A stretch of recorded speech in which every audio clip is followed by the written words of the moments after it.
Time now is 5 o'clock. Welcome everyone to South King Fire Board of Fire Commissioners meeting. Today's July 29th. Call the meeting to order. Chief Winter, please. Pledge allegiance.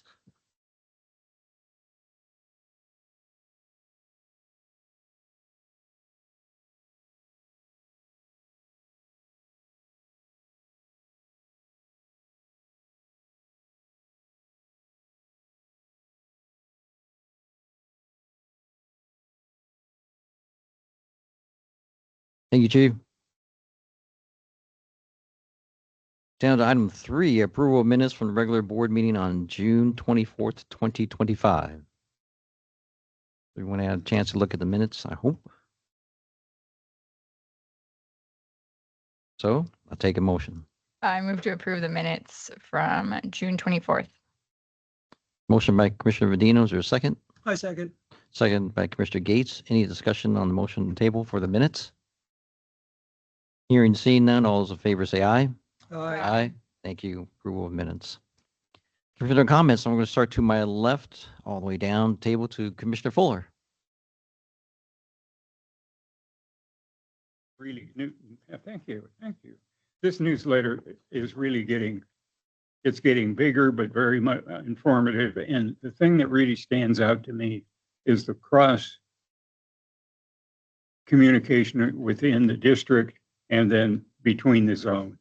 And it really stands out how we're working as a team with them and working as a team together. That's my comment. Thank you. Commissioner Burrs. I'll second all that. And I also finally figured out how to turn my printer to black and white only with no color. It's saving me a lot of money.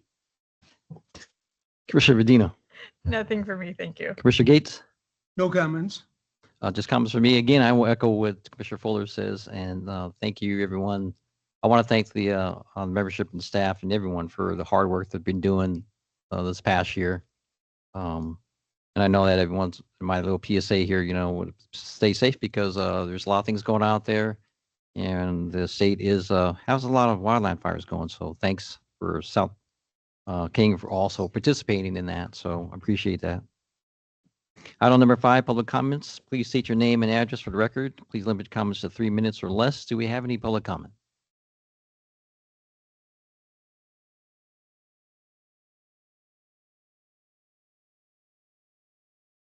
Okay. Hearing and seeing none, we're going to move on to item number 6. It was Commissioner Committee reports. Do we have any committee reports? The Finance Committee met. The minutes are in your packet if you have any questions. Questions for that? I do have one question, Commissioner Medina.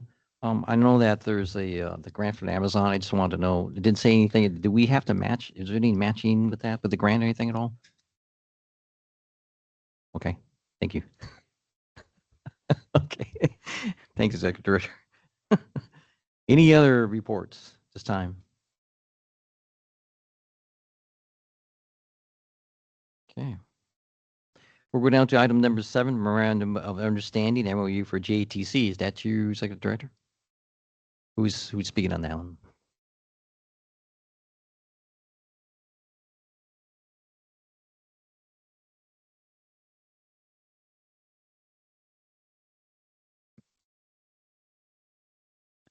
Good evening, Commissioners. The MOU that you had in your packets is a result of many, many months of discussions with labor. This started well over a year ago. I briefed you in our 2-on-2s. The union actually came in earlier this year and did a presentation on this subject. We refined the agreement slightly to address some of the concerns that the board members had raised, and the MOU before you is what the district and the union has agreed to. Are there any questions? Any questions on the MOU for JTC? I think it's pretty comprehensive.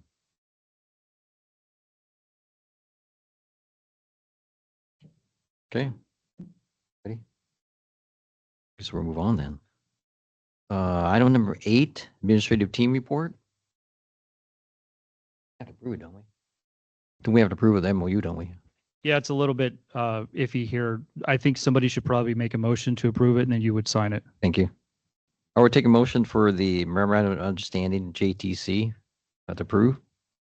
I'll make motion to approve it. Commissioner Burris, is there a second? Second. Second by Commissioner Medino. Any discussion on the motion on the table to accept the memorandum of understanding for JTC? Hearing and seeing none, all those in favor say aye. Thank you.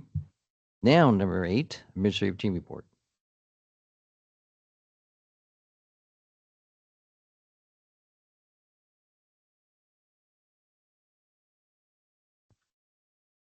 Hi again. Very quickly before I get into the report to answer your question, the district was contacted by Amazon. They wanted to give us a $50,000 grant. And so we are currently working with them on what would be eligible. They've said it needs to be equipment. So our team is looking into what equipment needs we have. Once we determine that, we will proceed. And then it will be very likely that Amazon will want to come in and take a picture of whatever equipment it is that we've purchased in support of the services that we provide to the community. So it's a great opportunity for us, and we're pleased that Amazon selected us for a $50,000 grant. So keep spending your Amazon Prime money. Shameless plug. Okay. Couple of things I wanted to touch on. We have had some significant losses in the fire service in the last month or so. In June, Puget Sound Fire lost Captain Brandon Miniman. It was a big loss for that organization. They reached out to us and they asked if we could provide some coverage so that their crews could attend the service, and we did. And I received a letter from Chief Carson this last week, and I wanted to share it. I want to thank you for the support your organization has provided us in the wake of Captain Brandon Miniman's passing.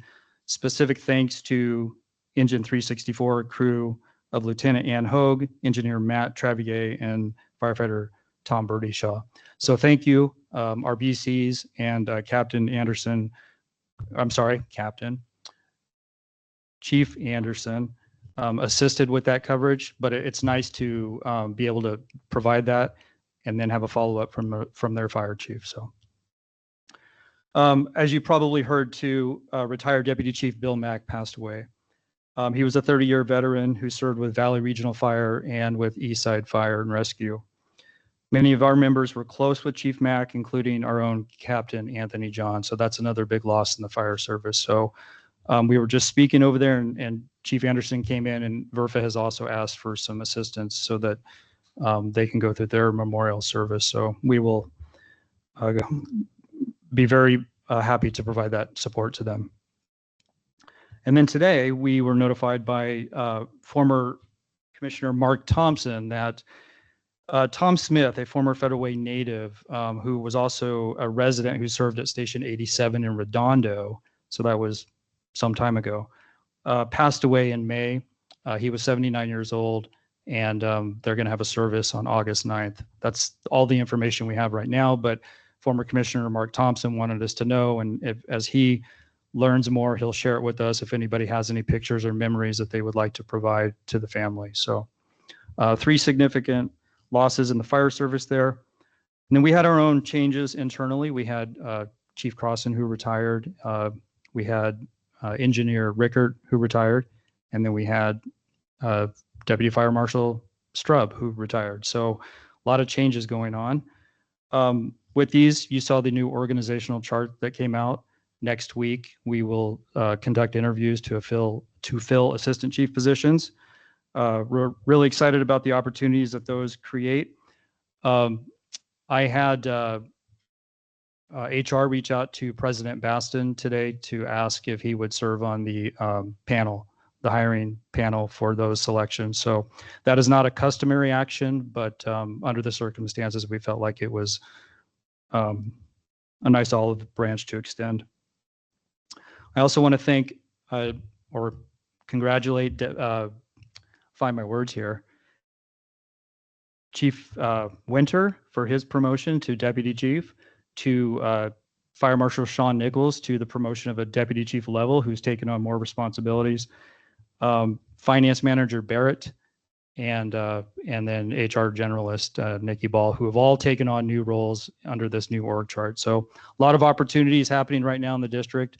And if you're paying attention to the opportunities that the new org chart presents itself, there's a domino effect. There's a cascading effect. We expect a lot of opportunity to come from that. So looking forward to conducting a process next week to fill those positions.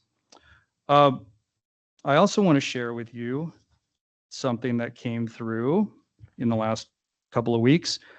This is and I'm not going to read the entire thing, but Chief Rachel Carson, who serves on as the committee chair for the Washington Fire Chiefs Diversity, Equity, Inclusion Committee, was excited to share the equity framework that the Washington State Fire Chiefs sent out.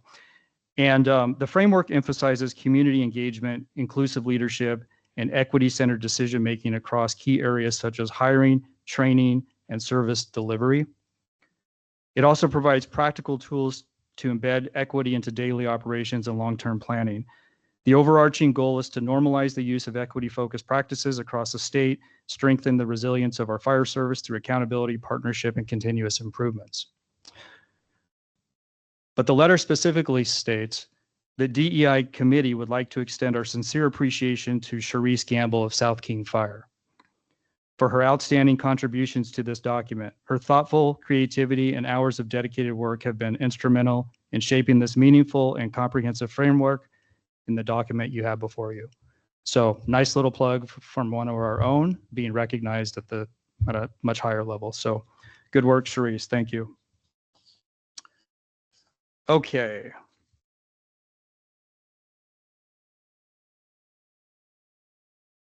I have asked Chief Winter to speak tonight. Everybody saw the news. And Everett had a little incident with their fire engine going on a joyride. And then within a day or so, another unit was stolen. And I received some inquiries from the board, individual members asking, what is our policy on this? What do we do under the circumstances? Chief Smith is on vacation, so I reached out to Chief Winter, and I've asked for him to just touch on it tonight. You got a mic right there.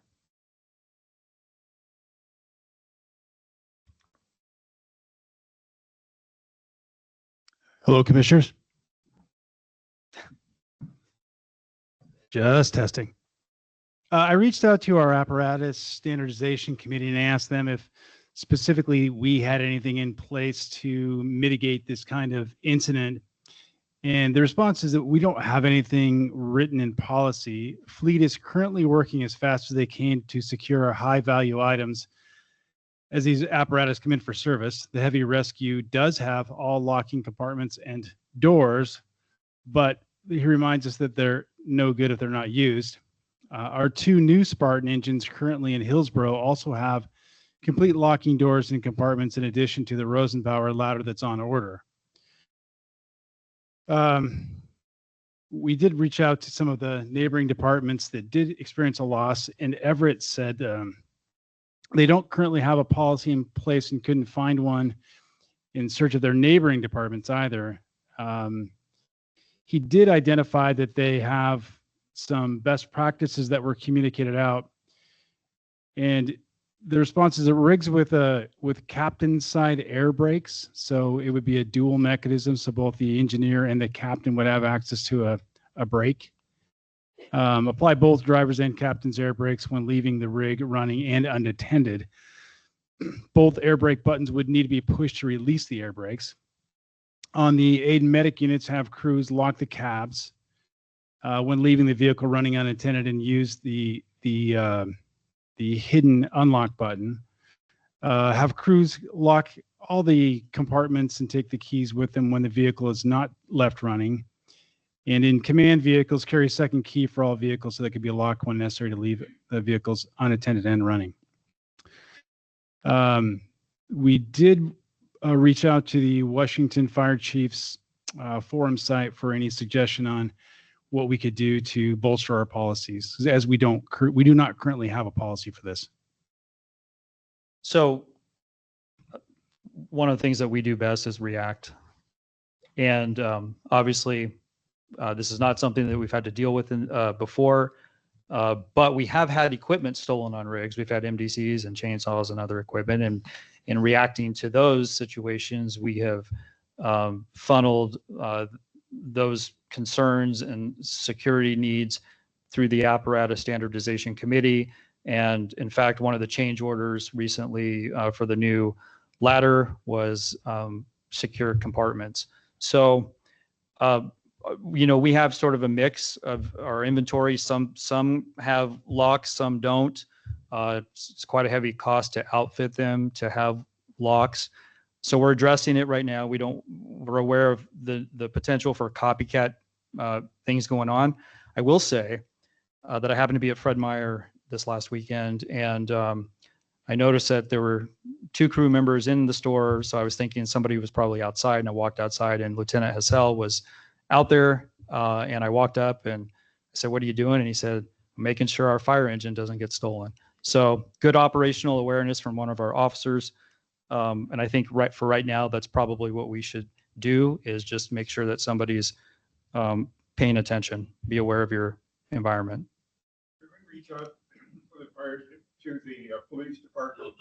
And they're usually at a major scene, and quite often the accidents that sometimes the day develops, we reach out to them and specifically ask them to, as a matter of course, to keep an eye on them. We can make that a talking point. I'm going to wait for, well, first off, we're going to fill a few positions next week, but I'm going to wait for Chief Smith to get back, and then I'll have operations address this issue, working with our fleet division. Yeah. Question. Yes. If I read the Everett thing right, I think it said that they had left their engine running so as to not run down the battery.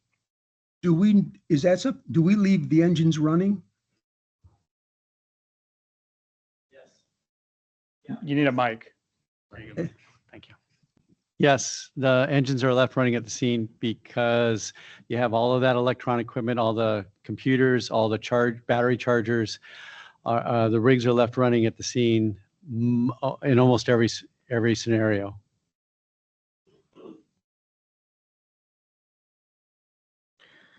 So we will report back next month or sometime end of August on how we're going to tackle this moving forward. But just be aware that it's on our plate. It's a talking point.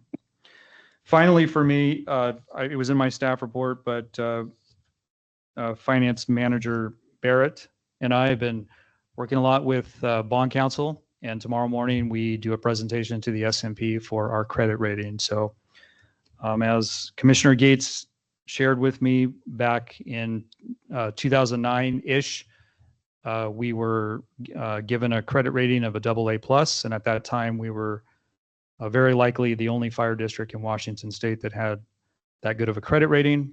We currently hold a AA+, and we're going to do everything we can to hang on to that credit rating, if not improve it.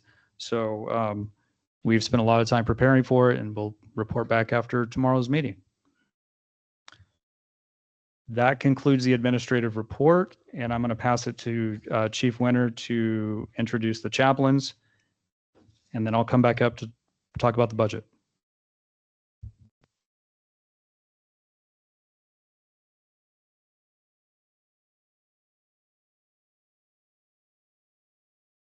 Good evening, Commissioners. At the last Commissioner meeting, Commissioner Fuller had some curiosity as to the makeup of our chaplains group and the work that they do for us. So I asked Chaplains Sue, Kathy, and Vitali to come to tonight's meeting and give a little overview of what they do on the day-to-day.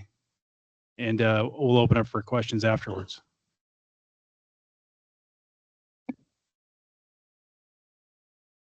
I'm going to speak a little bit. Is this on? Can you hear me? Am I on? Yeah. Okay. Anyway, I'm Kathy Muth, and I'm would like to talk a little bit about the training that we have. First of all, we have had extensive training as ministers and leaders in our churches in the area, and all of us have completed the extensive week-long chaplain training that the Pierce County chaplains present actually a couple of training academies every year down at the Law Enforcement Academy.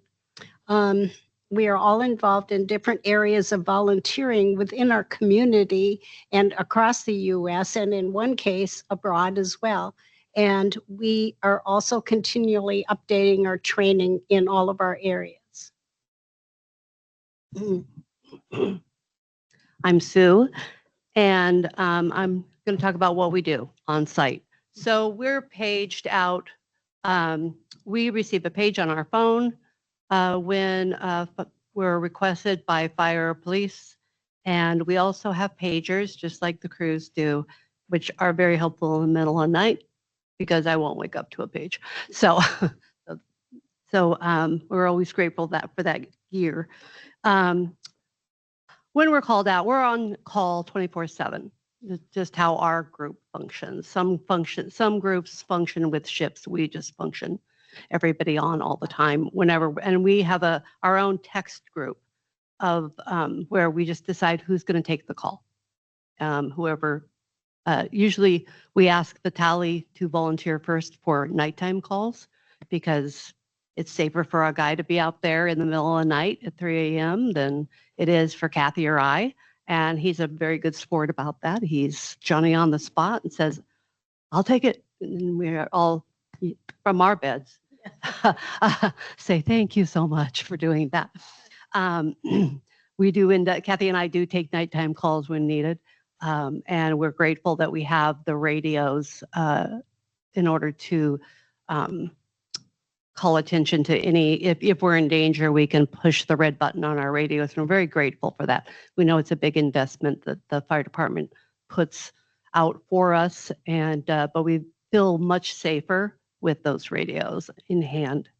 So when we're called to a scene, we respond to Valley-Com with how much time, our chaplain number, and then how much time it's going to take us to arrive to the scene. We just take our own cars and wear the uniforms that we have, similar to what we're wearing today.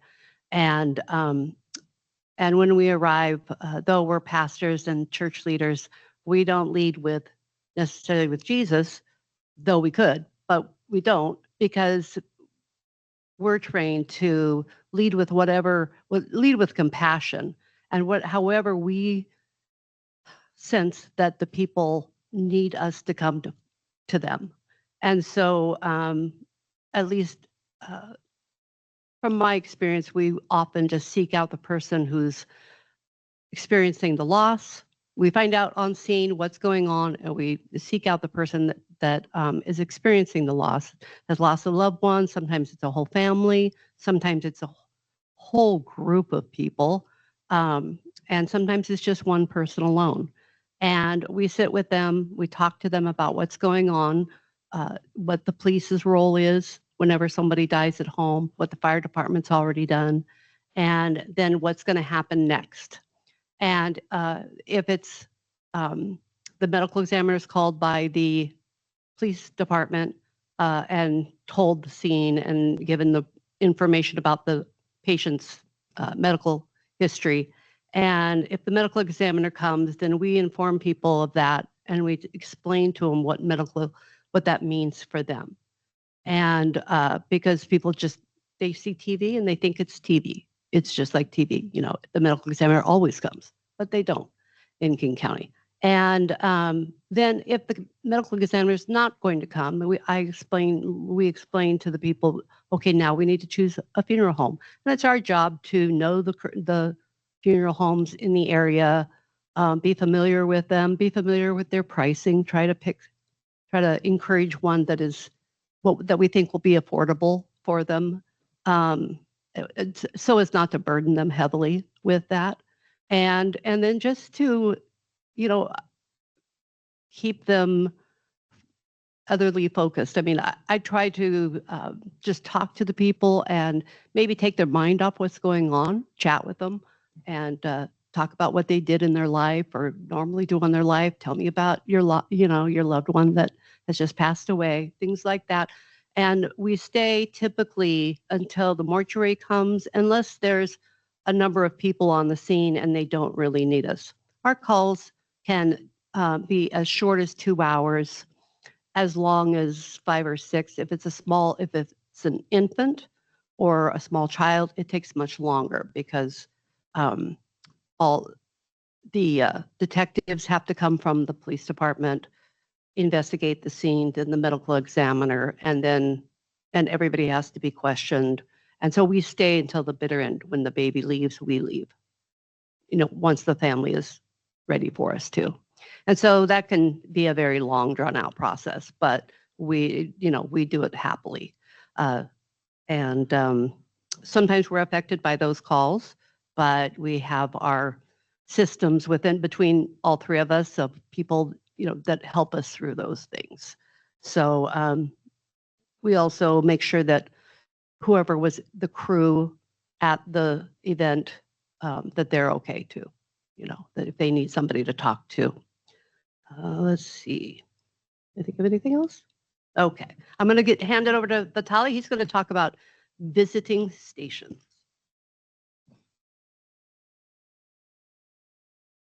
My name is Vitaly, and I would like to share my testimony how I became a chaplain in Salskin Fire Department. For the last 3 years, I was a volunteering chaplain to Ukraine, country I was born, and after one of the trips, I came back home and I asked myself, as President Kennedy had this motto, it's my lifetime motto, don't ask what America can do for you, but what you can do for America. And I asked myself what I'm doing here in this country, in my district, in my city. So I knocked the door. I met Captain Brett Cheney and asked, do you have chaplaincy? So that's how I became a chaplain. Thank you. And I would like to give applause for my mentors, for Sue and Katie, for taking care of me as a new chaplain. This is new experience for me. And I'm honored to serve with first responders and with the great mentors, our chaplains team. And we love our firefighters, love visiting stations, building connections and building bridges between our firefighters and the community. As a representative of Ukrainian community, I have connection to our leaders, and right now I'm changing their views because we came from post-Soviet era where we had not been in touch with our officials, with the first responders, with law enforcement. So right now I'm a revolution in our community, and many people, they're scratching their heads what he's doing there. So I would like to bring them work and represent the work of our first responders, of our firefighters, how they serve for community, and to support them, full support. So one of the things I do, I visit in station, and I'm not bringing just myself, my testimonies, my loving hearts for them, because we do keep them in our prayers daily. Personally, me and I believe our team and my family, we keep all our staff. I believe we have up to 160, right? Firefighters, staff in our district.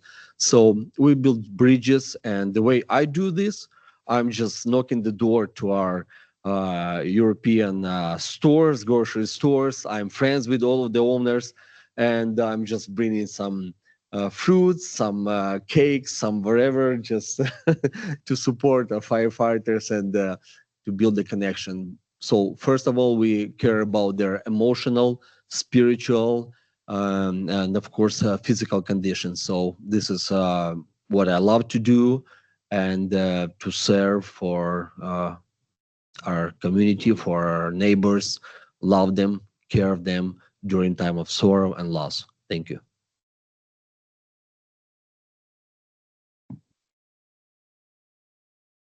Thank you, chaplains. Any comments or questions from the board? Mr. Burrs?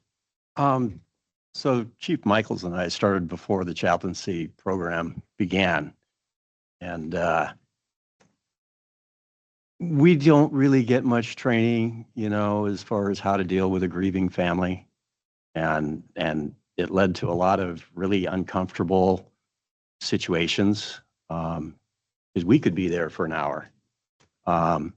And when the program started up, speaking for myself, it was just like a giant wave of relief when you guys would get there. It's like, okay, now somebody who's competent in this area will take over for me when I'm floundering.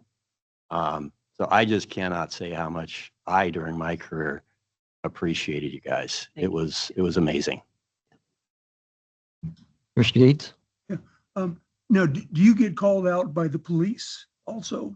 Well, I'm with Auburn PD, so I get called out by them. Occasionally, their chaplain, the Federal Way Police chaplain, won't be able to make it to a call out, and so he'll contact me, and because I've been around the longest of our group, and I'll take a call for the police department.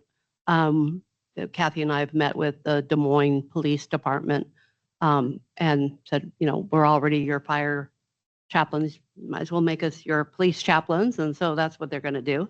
So, so that's, we want to chaplain as much as we can. And we love everybody that we work with. We love the police as well as the fire department. So we want to be with them whenever we can. Thank you. Generally, a lot of times, by the time we get on scene, fire has already left, and dispatch will tell us that. And so we're actually with the police officers more often than not.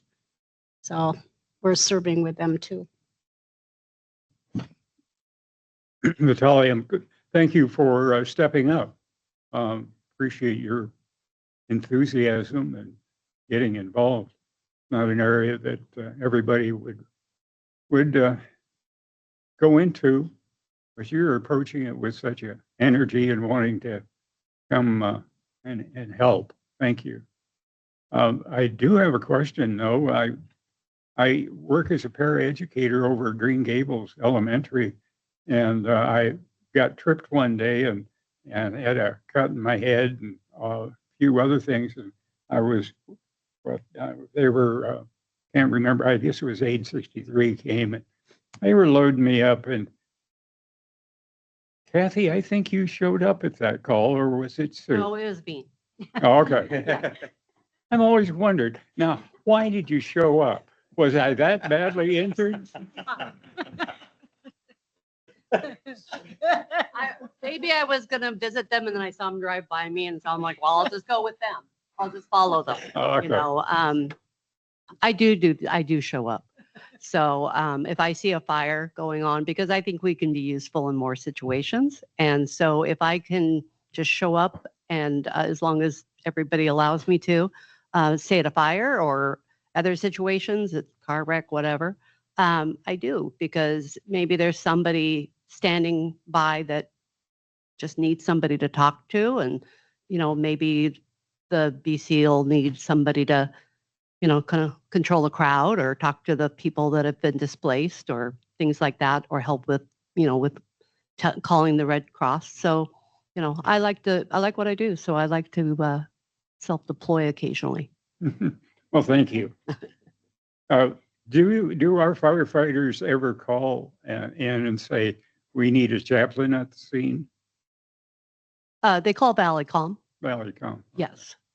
And that's how we get paged, is that, they'll talk to the family and then they tell Valleycom that they need a chaplain. And so then we're paged out. Okay.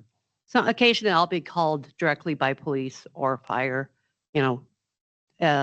occasionally for somebody, like if they have a friend that needs to talk to somebody. One time I was called by a firefighter that their friend was on a mountain driving a semi, and he was the first to the scene of a really bad car wreck with kids that were dead, and he needed somebody to talk to. So I called that individual and talked to them over the phone to help them walk through that time. So, We have a group, the community care, I guess we call them MIH.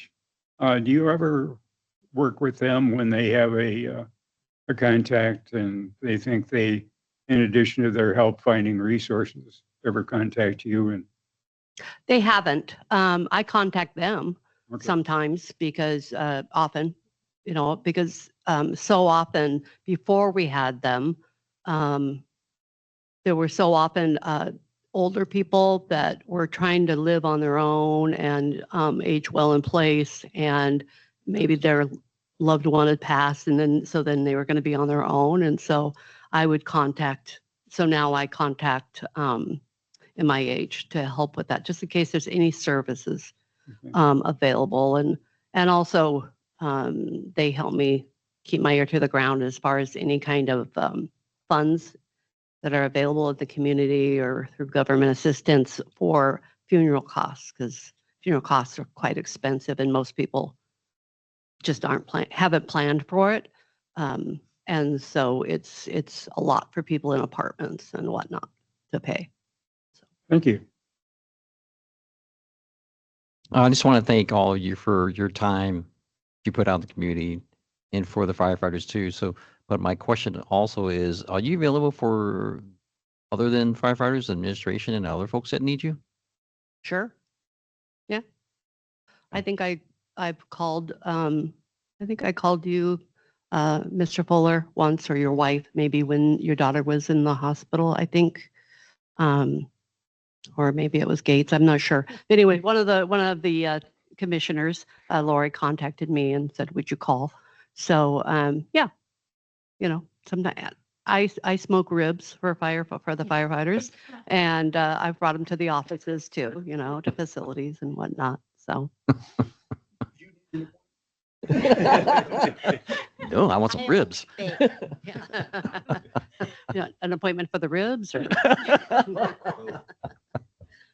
I appreciate that call. Thank you. We have a daughter with struggling with cancer back in Kentucky, and she's just now recovering from her third surgery. So Thank you. Any other comments or questions from the board? Thank you very much. Thank you. Again, I'm down to July budget.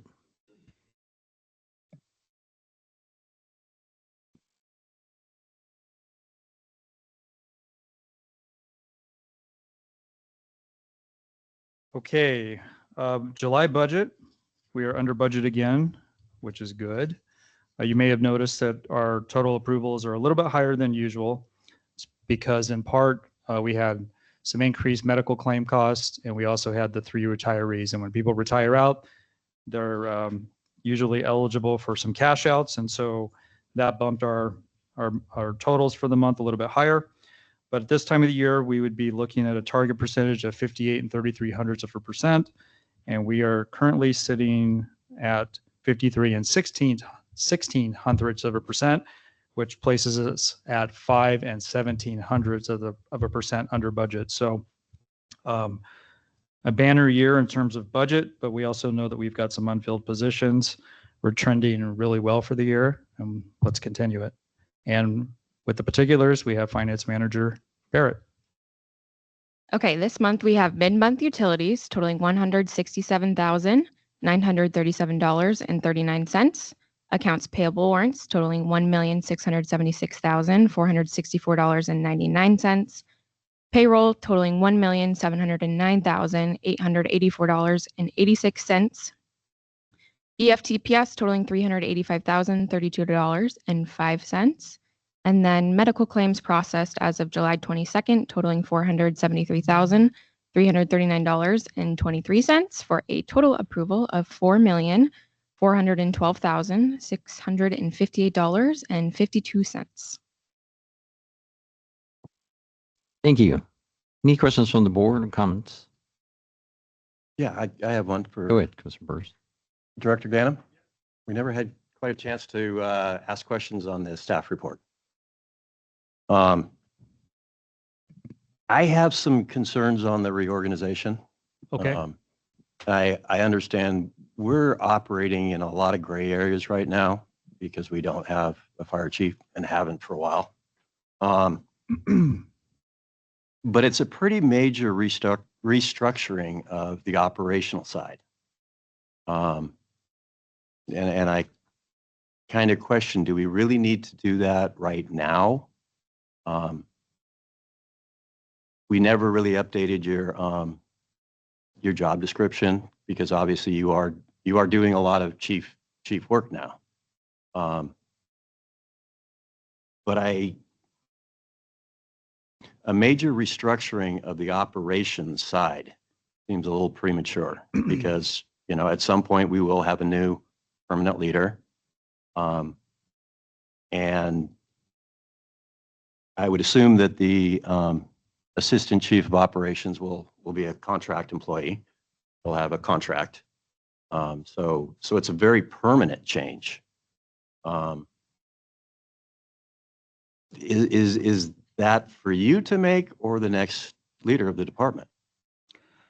Well, I've been under the impression from our conversations with the board that it was within my ability to make those changes. We've been talking about organizational restructure pretty much this entire year. It's been very well advertised and discussed. In terms of an overhaul or restructure, we've had an unfilled assistant chief position for some time now. I'd have to look at the budget, but I think going back since Chief Van Valkenburg was here in 23. So as I have stated consistently, when we were looking ahead towards Chief Crossan's retirement, we were going to wait and see what we needed. And really, the only difference that I see is filling the vacant assistant chief position that's been vacant for some time. And then instead of replacing Chief Crossan, aligning the divisional responsibilities where they should be, and the creation of an assistant chief, which essentially is replacing Chief Crossan at a slightly higher level to oversee the support divisions in the organization based off of our future projects and some need to make sure that we have some operational oversight with our station design and renovations that are undergoing. So I'm not sure that I see it as a complete overhaul. I don't think that we're staying within the current budget that we have. I'd like to, this is the first time I'm hearing about this, so. I mean, yeah, we've talked about it in theory, and maybe I should have spoke up sooner. I just never really, I never really thought of it as, oh, he's gonna do, you know, hardcore operation stuff. And if I'm the only one that has any concern, then I'll drop it right here. Anybody else have concerns? I'd share one thing is that down there. Thank you. That's his job. Davies battalion chiefs, and what he's really done is gives another succession opportunity. And I think moving these people around will give them some experience so that whenever a new chief comes, they will be more experienced than they were before these positions, with having specific things that they're in charge of. Being on the hiring committee, the hiring committee is going to continue to work, but we're going to take a deliberate and well thought out process. So things that might seem imminent probably aren't going to be. We're working toward it, but we're going to take our time and do it very thoroughly so that we get the right chief when we finish that process. So I don't think it's a short term. I think there'll be plenty of time for them to mature in those jobs and have those positions work well. We've got some those were new positions when they were promoted to those deputy chief. So this gives them an opportunity to stretch their wings. In some cases, there's some of the jobs have been traded around with Crossan leaving. So to me, it's appropriate to move things around and so that the organization works better, but also will create some openings in time for succession planning. If I'm the only one, I'll drop it right here.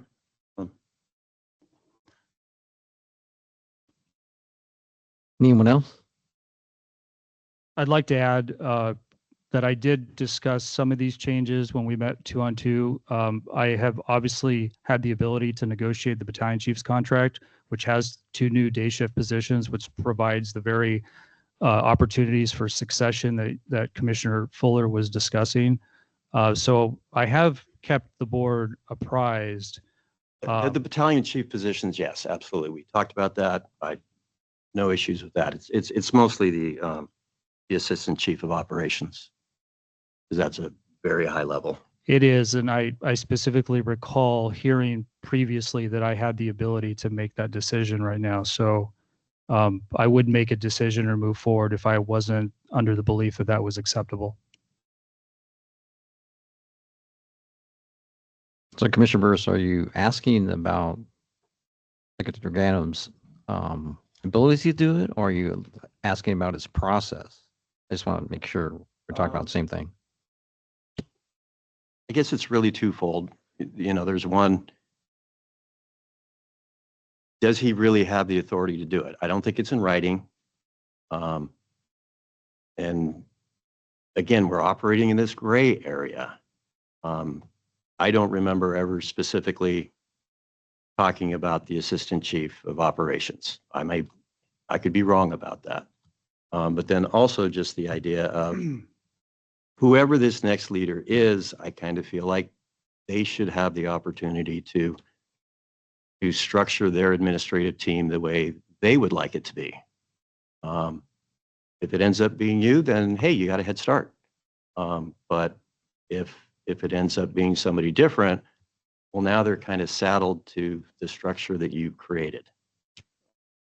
I kind of feel like your job is to kind of keep the ball rolling, and you've done a fabulous job of that.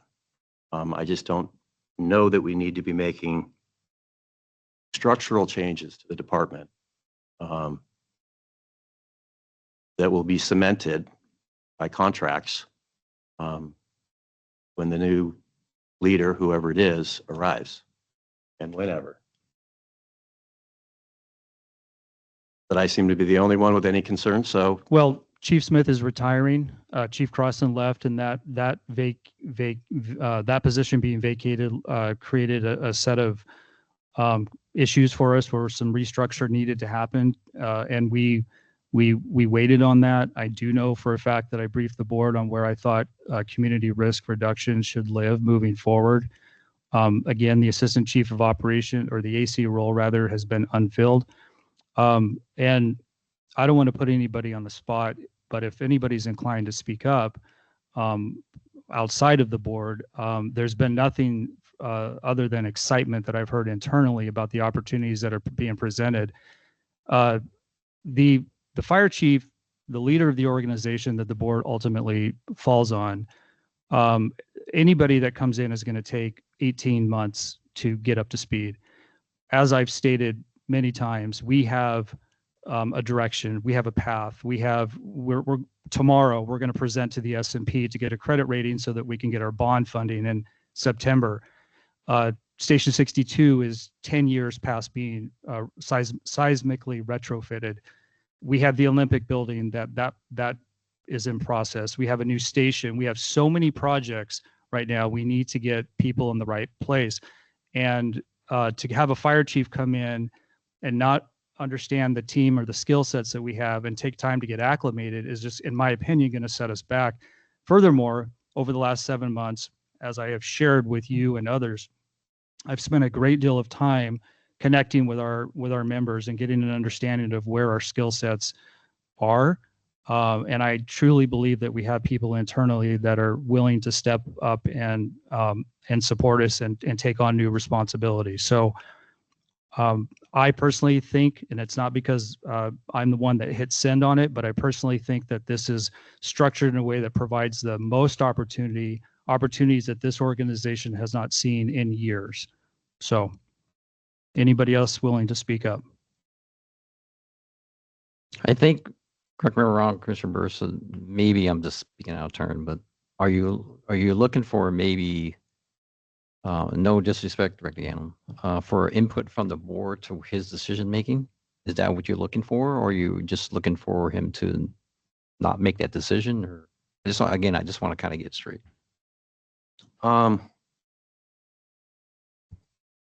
We're in muddy waters right now. And I just, to be super blunt, I want an operations guy making operations decisions.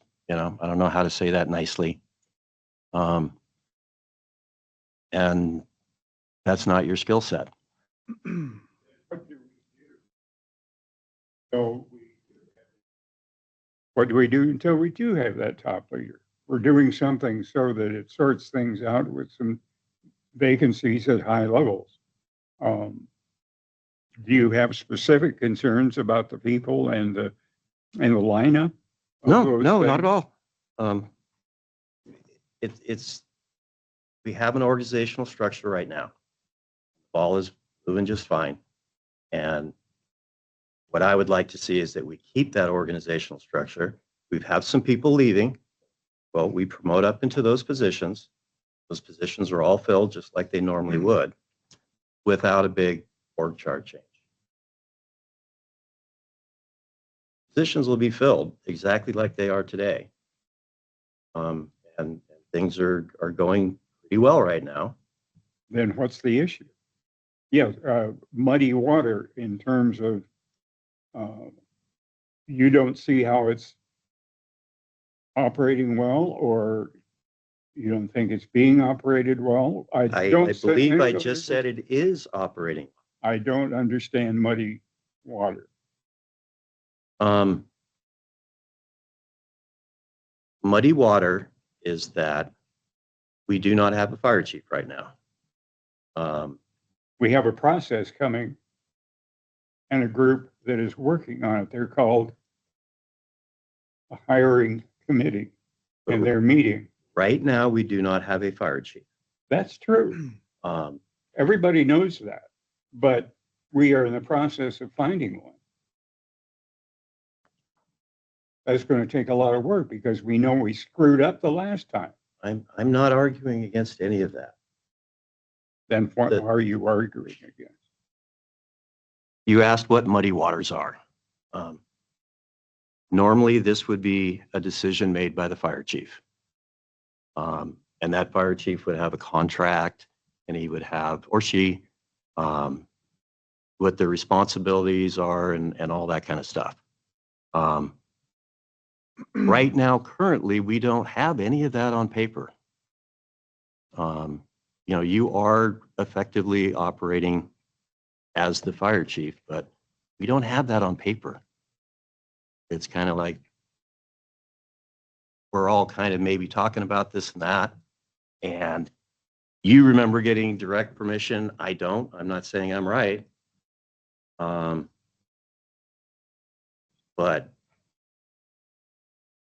one of the things we were always told as a firefighter with our EMS reports, if it's not in writing, it didn't happen.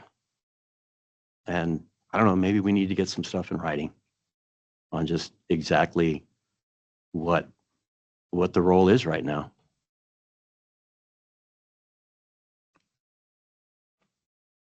Commissioner Gates. Maybe this will help a little. I don't think Joe is going to act alone in this. Aren't you going to have an interview panel of some operations people? Yes. That are going to help make the selection? Yes.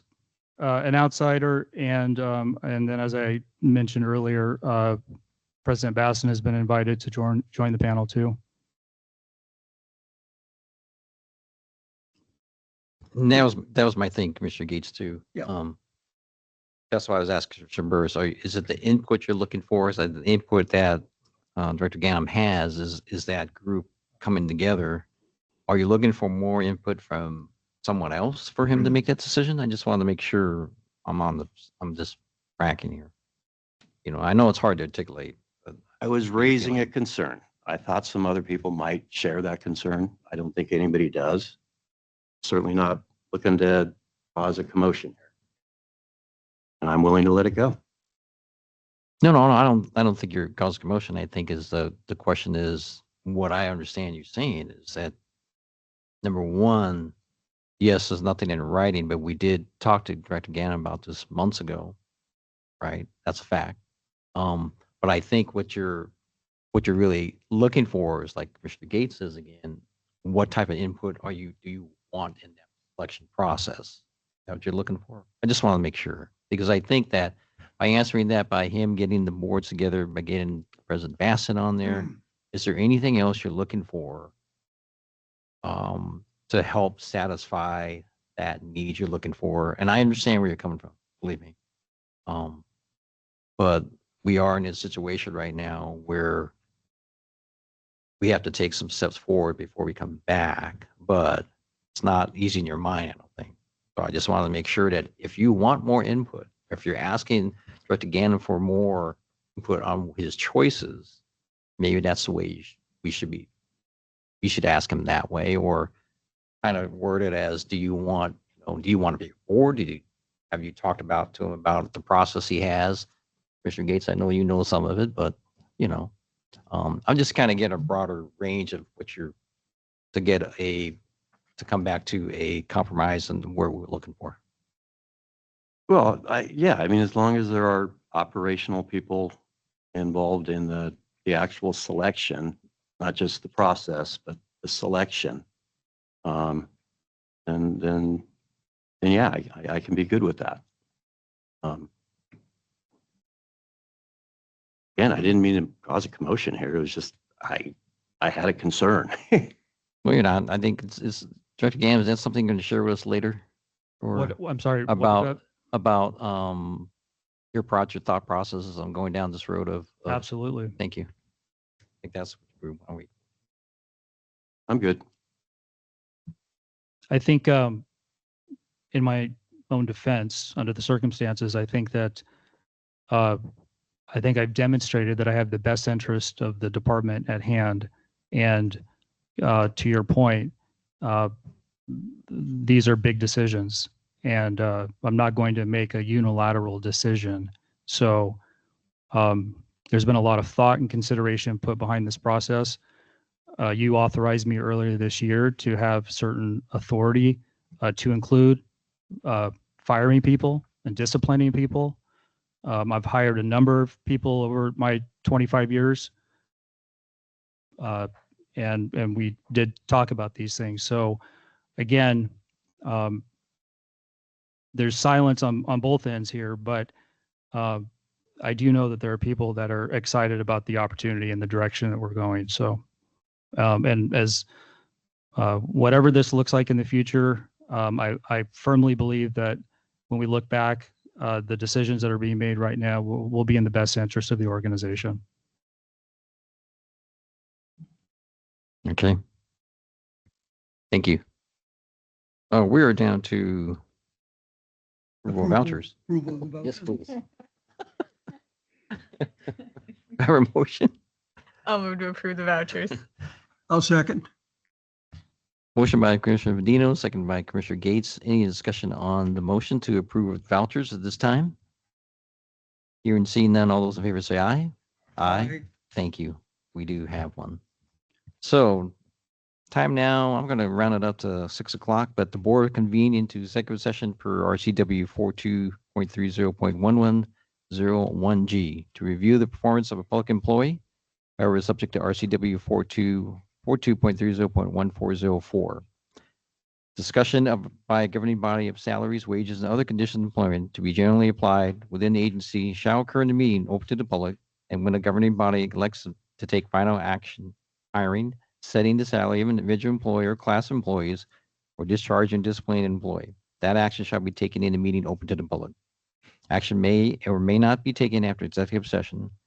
Joining the board in executive session will be Director Gannon, Executive Director, Secretary Perry, and Legal Counsel. Again, time's now going to round up 6 o'clock. We convene executive session until 6:15.